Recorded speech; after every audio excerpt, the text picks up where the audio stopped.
बहुत नुकसान हुआ है, उसमें बिल्कुल कुछ भी नहीं रह गया। ये आपके सामने कुछ भी नहीं रहा है इसमें।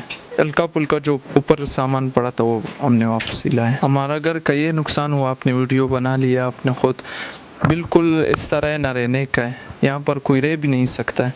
दूसरा फिर हमारा दुकान भी इस तरह ख़राब हो गया। ये सामान आपके सामने, दुकान का भी नुकसान हुआ है, तकरीबन 2-3 गाड़ियाँ भी हमारी ख़राब हो गई। मतलब बहुत नुकसान हुआ है इसमें हमारा। तो हम ये गुजारिश करते हैं हुकूमत से, इसमें हमारे साथ कुछ करेंगे।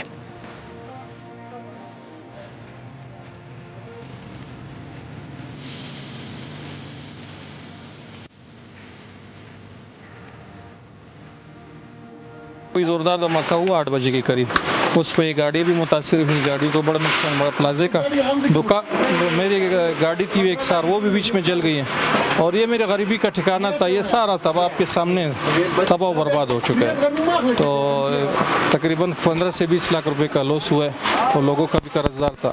हुकूमत से मेरी ये अपील है कि मेरे साथ ताउन किया जाए और नुकसान का अजाला किया जाए। गरीब बंदा हूँ, मेरे ये गरीबी का आडा था और ये माश का ज़रिया था और मेरा कोई काम था नहीं। इससे ये सब कुछ जो था आपके सामने आप देख सकते हैं, सब तबाह बर्बाद। और लोगों के मुझ पे कर्ज है, लोगों को पैसे देने।